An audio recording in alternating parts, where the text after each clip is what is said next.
నెల్లూరు జిల్లాను ప్రజలు ఏ విధంగా చూడాలనుకుంటున్నారో దానికి అనుగుణంగా మాస్టర్ ప్లాన్ రూపొందించి అభివృద్ధి చేయబోతున్నట్లు Nellore urban development authority chairman Kotamreddy Srinivasulu Reddy తెలిపారు.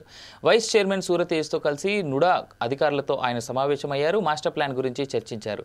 2041 టార్గెట్గా నుడా పరిధిలో ఎక్కడెక్కడ పరిశ్రమల స్థాపన, రోడ్లు, డ్రైనేజీ వంటి వసతుల కల్పనకు మాస్టర్ ప్లాన్ అవసరం ఉంటుందన్నారు.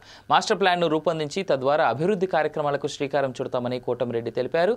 తాను నుడా చైర్మన్గా ఉన్నప్పుడు పార్కుల అభివృద్ధి దగ్గర నుంచి నక్లెస్ రోడ్ నిర్మాణం దాకా అన్నీ కూడా నుడా ఆధ్వర్యంలోనే జరిగాయన్నారు.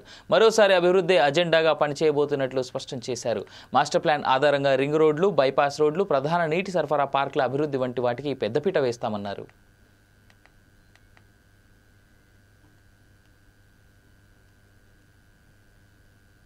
మాస్టర్ ప్లాన్ గురించి దాదాపు 2021 స్టార్ట్ అయితే ఇప్పుడు దాకా దాని గురించి జరగలేదు.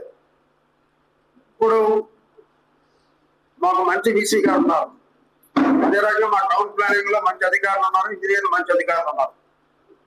అందుకని వాళ్ళకి మేము అడిగాం, ఇన్ని సంవత్సరాలు ఎందుకు పెండింగ్ పెట్టారు, మీకు ఉండేటువంటి అర్బన్ డెవలప్మెంట్ కోఆర్డినేషన్ లేక నెగ్లెన్స్ అని అడిగాం. కొన్ని రాలేదండి, కొన్ని వాళ్ళ అలా కాదు, ముందుగా మాస్టర్ ప్లాన్ అప్లై చేయాలి. ఇప్పుడు మాస్టర్ ప్లాన్ తయారైతేనే దాంట్లో కూడా మాకు రింగ్ రోడ్ కూడా వచ్చేస్తుంది. అదే రకంగా ఈరోజు మొత్తం జిల్లా మొత్తం 9616 కిలోమీటర్లు విస్తీర్ణంలో ఉంది మన. ఇప్పుడు ప్రజెంట్ మాస్టర్ ప్లాన్ వచ్చి